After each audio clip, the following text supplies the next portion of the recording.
Hey, how's it going, everyone? Just want to do a very quick lesson. I know I sometimes say quick, but it ends up being longer than 10 minutes, but I just want to make this one pretty short.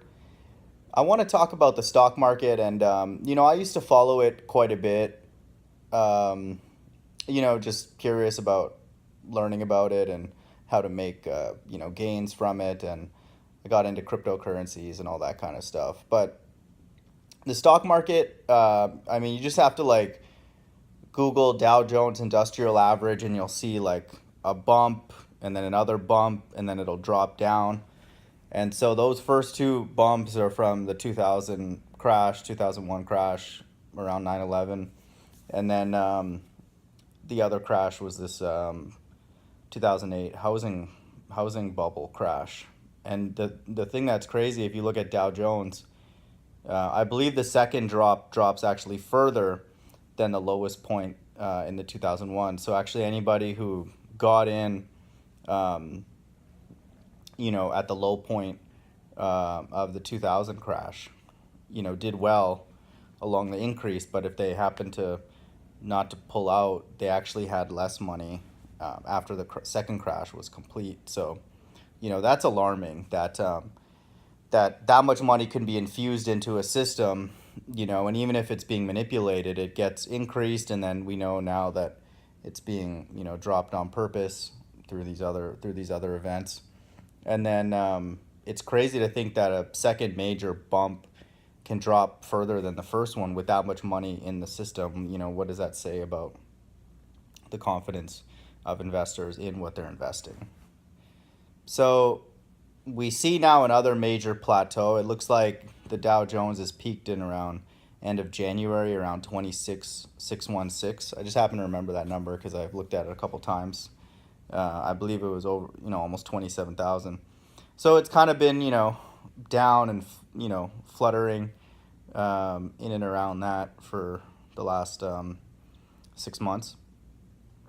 And so I just wanted to mention, and I think it's obvious now that the stock market is reflective of the way the world is, and it's just the way everything is very jittery. It's gossipy.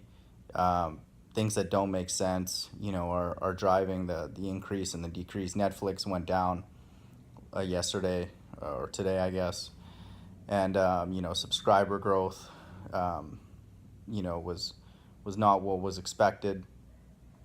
And then I got curious and looked on their financials because I'm an accountant. I can understand some of it, and they're basically just driven by debt. Like it's basically a company that is run by the central bank. Whoever is giving it that debt, is essentially owns it, and it hasn't been cash flow positive for a few years. So it's essentially just running off of debt, and the whole concept of not just Netflix, but really everything is just a distraction. So the point of this is that we have to give credit where credit is due. No one can create, first of all, this whole existence, obviously, but this much turmoil and have it be orchestrated. No one can do that except God. So God controls the stock market, and this should be not that big of a mystery for a lot of us now, but it makes sense. And for those people who understand this. To me, what the stock market now is going to be used for those who know this is just to control our physiology. Like we're not, we're not required to take it seriously. In my opinion, it's sinful to take any aspect of this world seriously, much less the stock market and financial markets and money. And this quote unquote money, that's being thrown around out there digitally. So I think it's just a way, that God is one of the many ways God is showing us that, he is, creating all these controversies, and it's our job to react to them in a certain way, and as best as we can react to them the way Yahushua did, and he was extremely fearless, even though I'm sure his body understood, what he was about to go through, and how it would not be pleasant. So there was a natural physiological response, but he was very calm, as best as anybody could be, through his struggles. And so for us, I know that people are going through a lot of different things, a lot of uncertainty, a lot of uncertainty in front of people who are quote unquote well off, and the middle class and upper middle class. So everybody below them is certainly, and I would be on that lower end, would, we don't know, and just to be totally upfront, for me, I'm not planning to be alive longer than the end of next year. And just from my financial resources and just from what I see going on in the economy and the time it takes to find a job, if I were to lose this one, I mean, I could figure out a way to kind of get by, but just for my own mental planning. Obviously, I don't know if tomorrow's even promised, but there's a lot of uncertainty out there, for everybody, really. And so, I just think that this stock market stuff, like I still kind of follow it, I guess, or see what it's doing, but I don't really take it seriously. I don't think it has that much, if anything at all, to do with the timing of the end times. I think that really, it's those quote unquote elect out there who just essentially give up, and just are not phased by whatever's going on, and just understand that in order to live in the society, you have to sin. So, there should be no reason for those individuals to want to continue once they know that that is the case. And I suspect a lot of them are waking up to this, or have already woken up to this. So, in my opinion, the end times, because, based on the biblical support, is governed by the elect, whoever those gentlemen are. And so, I think that, just throw that out there. I don't think it's, I think it's sinful to take anything in this world seriously, and definitely the stock market. God is controlling it. The fact that it's all jittery and all that, and just basically random, is a reflection of the way that society is. Look at the news media. Look at everything that's surrounding us. Look at the mood of your boss. Everything is very uncertain and chaotic and makes no sense. So why would the stock market be any different? And the only person or thing that could orchestrate something this big, this sort of structured chaos, is God.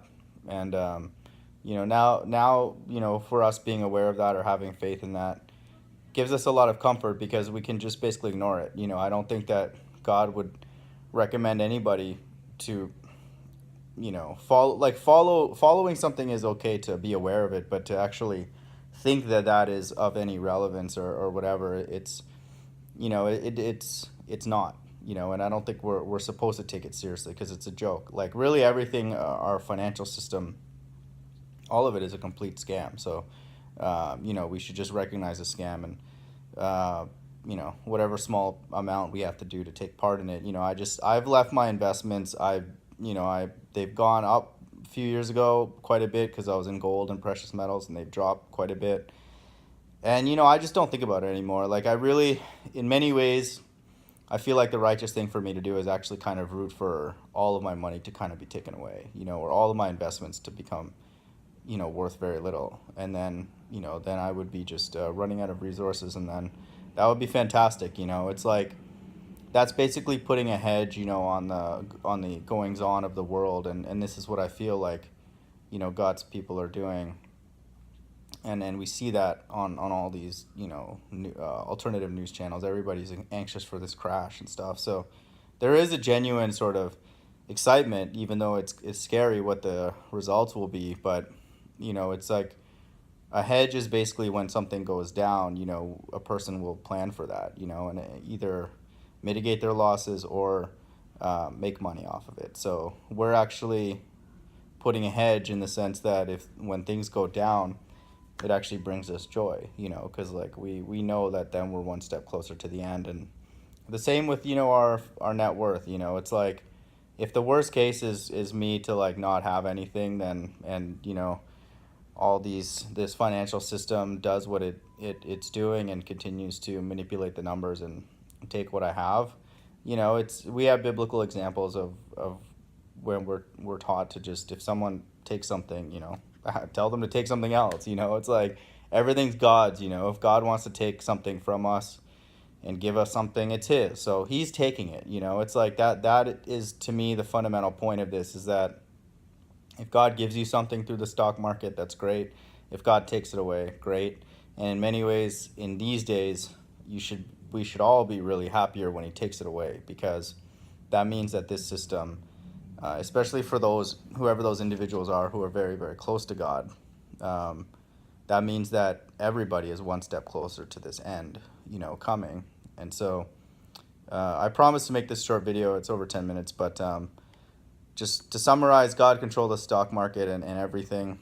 So if he wants to, do it makes it jittery. If he wants to smooth it out, if he wants to drop it, if he wants to increase it, let it be. I would say just pick safe investments, conservative ones, or don't get involved in the stock market at all. And then, just whatever happens, happens. If the government wants to politic and, you know, take our job, take our money, and this and that, or by government, really God is doing it. If God wants to do that, so be it. Like there's no, even if the world was perfect and there was peace and harmony and God wants to do that and he's done that in the past, we have to just let it be, and really, and I've said this in other videos, that even during good times we shouldn't want to be living on earth, because we're in our physical bodies. We're essentially, in my opinion, forced to be unintelligent to at least some degree, just because we're limited by, if we have a spirit energy inside of us, it's limited by our bodies, our brains, our mental capacity. In the spirit world, we have to imagine it would at least be slightly more free than that, if not a lot more, to think, to learn, to create, all that kind of stuff. So there's no reason to politic or to worry about prolonging our life, whether it's through the stock market or anything else. If God wants to take, this is a tough pill for me to swallow too, we have to let him take it.